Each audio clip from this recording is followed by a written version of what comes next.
Cheers! Welcome to Movie Bitches! Episode 89. So, tonight we're reviewing... Yes. I wanted to say Snow White and the Huntsman, but it's not. It's The Huntsman, Winter War. I think it's Winter's War. Winter's War. This summer. Either way, it's the movie nobody remembered or was asking for, but they made it anyway. They made it anyway. I think they were contractually obligated. But so many years have passed. That was what was shocking. I mean, like, they handled the fact that this is a prequel, but yet everyone looks older pretty well. It's a prequel for sequel. It's a prequel for the first 40, and then it becomes a sequel midway through, which I've never seen done before, that I can think of. I can't really either, actually. Like, they were just like, how the fuck do we make this movie without Kristen Stewart? Okay. Yeah, here's what we do. Backstory. Yeah. Flash forward. Yeah. I mean, to be fair, no one cared about Kristen Stewart. Everyone cared about Chris Hemsworth. Crimson Hemsworth. Crimson's Well, and Charlize. Yes. Oh my god. And her fabulous outfits. Yes. Basically, the reason I agreed to go see this movie was for the outfits. It's gowned porn. And it's... That's what it is. Yeah. And it was fabulous. Why not have a costume change every single time you see that character again? Love it. Yes. Why not have them have a costume change mid-scene? Who cares? It literally, like... And now I'm talking to you. Cut away. Someone's on the roof. Cut back. And now I'm talking to you in a different outfit.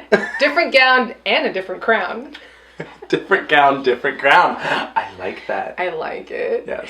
So the movie stars... Well, actually, geez, there was a lot of, like, cleanup they had to do. Okay, so the movie starts, and It's a recap of Snow White and the Huntsman. Yes. Just in case you forgot. Like, in the mirror. In the mirror. Then it's a flashback to Chris Hemsworth as a child. Yep. No, wait. It's a flashback to Charlize Theron and Emily Blunt. Yes. Before Chris Hemsworth is born, possibly. Yes, I believe so. Then it flashes forward to Chris Hemsworth as a child. Yep. Then his whole backstory. Then it zooms forward, and there's literally a title card that says 7 years later. No, it does not zoom forward. Well, it zooms. Okay, so. Well, it zooms. Okay, right. Yeah, Chris Hemsworth is like a child slave to Emily Blunt. So confusing. And he apparently has been like whacking an axe. Well, he's like hitting like the Wicker Man. Yeah. It's like a little straw. It's like a straw like dummy. Yeah. And he's just been trying to cut that thing in half for apparently 35 years. And then all of a sudden where they do a real nice like pan dissolve, and it's like he's a kid, whack. What? Now he's an adult. It wasn't so great. bad. I laughed out. Very hard. Yes. Although anyway. Him and the child both shared the same horrific wig. Yep. So you could tell that they were the same person. So it worked out. It worked out. It was so bad. It was really bad. Then it flashes forward 7 years later. But, Snow White's kingdom. And then there's like an ellipse. Like within the movie. It was like, anyway. Kristen Stewart who? It was like, and Sir Kristen Stewart not appearing in this film. Like, it was so insane. It was madness. So then it flashes forward, and then it's Chris Hemsworth's tale about him and Jessica Chastain, who were married via a hot tub and a necklace. And it was so confusing. It was like... When you say it out loud, it's really... Yep. This movie was insane. This movie... When you really break it down and don't just, like, let it wash over you, like, it's madness. I mean, I can't decide if we should take the time to try and break it down, because it honestly... The plot? It would be like a 30-minute long review. There's, like, 8 movies in this movie. For as much, like, convoluted plot that there is, nothing happened. No, like, they could have just, like, wrapped a lot of it up with some, like, you know, quick little scenes and montages. Flashbacks. Oh, you remember that time? Whew, yeah, that was rough. Yeah, Next, like, moving on. Like, we got it. Well, like, okay, so let's just say this. The opening of the movie, after the recap, starts with 2 separate chess games. Yes. People playing chess. Why did we need to see Charlize Theron kill the king and take the throne? To remind you what the first movie was about? And that she's evil? Like, I got it. I mean... It could have just started... So why couldn't that have just been part of, like, the montagey recap where it's just like, Charlize Theron is an evil queen. She's killed all of these kings. Like... I mean, there was enough voiceover that you would have thought they could have shown less. That's what I'm saying. Like, it wasn't like they were like, oh, they didn't want to have voiceover. Liam Neeson, they paid for that. It was riddled with voiceover. The first 40 is... Oh my god. I'd say 70% voiceover. Yeah. Just like, oh, fuck. This movie doesn't make sense. Fuck. Okay, we gotta break it down. I mean, essentially, it's like 2 sisters who are queens. Yep. Who are fighting over power. Right. Chris Hemsworth. Charlize Theron kills Emily Blunt's baby, but she doesn't know it, but her baby is dead, and she thinks her lover did it. And so she swears off love and becomes evil Ice Queen. She becomes the Ice Queen. She becomes Elsa. Basically. But like, evil Elsa. I mean... Rewatch Frozen. Elsa's got some problems. Okay, but like... Neglect is also a crime. That's all I'm gonna say. So anyway, she becomes the Ice Queen. Who raised her sister? The paintings? Anyway. Charlize Theron. Sorry. It's okay. Okay. Charlize Theron is not in a lot of the film. No. Which was sorely disappointing. Yes. So if Emily Blunt is Elsa, then I've got to bring up the point that Charlize Theron is definitely Ursula the Sea Witch by the end of the movie. In the Disney equivalents? Yeah. Well, she has these like weird... Tentacle-y... Like tentacle, oil, thorn, arm... Vine. But I was just waiting for her to start singing Poor Unfortunate Souls. Like, it was like... I would love that. Just like, maybe we have to make that. Where it's just like, Poor Unfortunate Souls. But she looked great too when she like was the mirrorified and gold. Fabulous outfits. Yep. Crowns. Everything looks great. It looks spectacular. The set design, great. But the first one was like that. That's what I liked about the first one. The first one, I was like, oh, this all looks like practical effects. For the most part. Right. There was some fairies. And the CG, for the most part... Looked great. Really great. Could have gone without the little, like, fairy nymphs. The fairies looked bad last time. They look bad this time. Yeah. Could have done without... Ooh, and the goblin looked real bad. That's what I was going to say, too. And the snow leopard thing.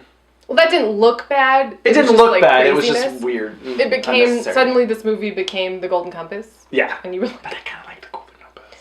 The Golden Compass is a legit movie, and I'm sad that they didn't make the other ones, because it was rad. Me too. Just gonna say it. Putting it out there. Yep. Also, well, okay. I'm gonna lodge a complaint right now. No shirtless Chris Hemsworth. Not one. Not one. You get, like, a nice side ab. Like, you get his obliques. And that's it. What?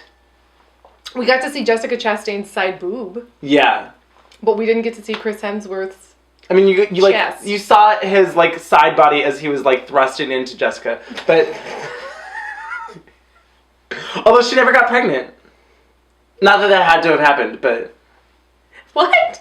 Just like as a from the hot springs, maybe like the water in the hot springs like sterilized prevents pregnancy. You think that's why they were doing it in the hot springs? No, I don't think that's why. Get hot? Because then like Emily Blunt would kill their child? See, now that would have been more interesting. I like that. Hot springs! Anyway, where the fuck was my shirtless Chris Hemsworth? I don't understand, because he clearly looked ripped. Like, I wanted to see more. Well, the thing was like... And the fucking the dwarf woman is like... Well, personally, I'd like you to take your shirt off and prance around for me. Which was very funny. Yeah. And I was like, but no, really. But do it. I'm down for like a dance number. Like, a striptease. Do like a silly striptease. It's fine. Well, and... Seemingly... Could you imagine if that happened? If he had just done like they just paused the movie for Chris Hemsworth to give this dwarf woman a striptease in the forest. I mean, yes. I'm on board. I feel like I could see him being in like Magic Mike 3. Oh, yeah. Right? Like, I mean, I don't know if he'd agree to it, but Can we replace Matt Bomer with him? Can we replace Channing Tatum with him? No, Channing Tatum can stay. He just has to do pony, like, dance every time. Did you see the second one? No. Oh. It's the only good part about that movie. Okay. I'm sure you can look it up. Eh. You know, okay, now let's get down to brass tacks here. Okay. It was a good movie if it had been one movie. Yeah, if they You know what I mean? If they hadn't had the baggage of the first one and just been like, we're doing another movie, it's fine. Yeah. Don't worry about it. Yeah. It would have been a much better movie. It was so bogged down by these convoluted, like, explain what happened, and this is before, and that's after, and this is... But, like, for the most part, like, it was actually a pretty good movie. Like, you know, there wasn't a lot for me to fault about it in terms of production. No, the production was great. And that's how I felt about the first one. I was like, this isn't a bad movie. No, I actually really enjoyed I really did enjoy the first one. Yeah. And a lot of the aspects of what I enjoyed about that are present in this movie. Absolutely. The plot is a disaster. The plot is all over the place. If they had just cut off the front half and trimmed the whole thing, I feel like there's a great movie in here. Right? Yeah. You remember that scene where he, like, scales a cliff? That took 5 minutes. There was a lot of the movie talking to you through the screen. So he for reasons that are unclear to me still, he's free climbing a frozen wall. We're not sure how he got there. Then he jumps off onto a roof. A very steep slides. He should be dead. He should be dead. He should be dead. And his arm would be dislocated, pulled off of his body. Oh, yeah. He would have kept falling and then would be dead. It's fine, like, whatever. But then he essentially to camera says, this is the worst plan ever. And you're like, is this movie talking to me? Do they know what's happening? That's all I could say about this that movie. whole scene could have been cut. Yeah, and then he's in the castle. Great. You guys sneak in, save your friends. I'll sneak in, and I'll kill the queen. Oh, cool. You're already in the castle. It doesn't matter how you got there. Great, fine. Yeah. Don't care. He snuck in. I snuck in. Oh, you lived there for 30 years? You know a back entrance? Great. Go with that. Right? That's right. Why did we spend 6 minutes watching him scale a fucking wall just to jump onto a roof and make a bad joke? Ugh. Unless he was shirtless scaling the wall. Exactly. I feel like why couldn't this movie have taken place in like a summer winterland? Because she's the ice queen. I don't care. Make her the heat queen. The tropical queen. The fire queen. I mean, yeah, she could have been the fire queen. Or I wish, like, because he grew up in the ice, that every time he was not near the ice, he's like, be shirtless. Now I'm so used to being cold. Yeah. This is like clothes are just cumbersome. I like that. He's used to the ice queen. He's like really hot and really hot. And also he cuts his hair. But stays rugged. Also he takes off that wig. He's not near her.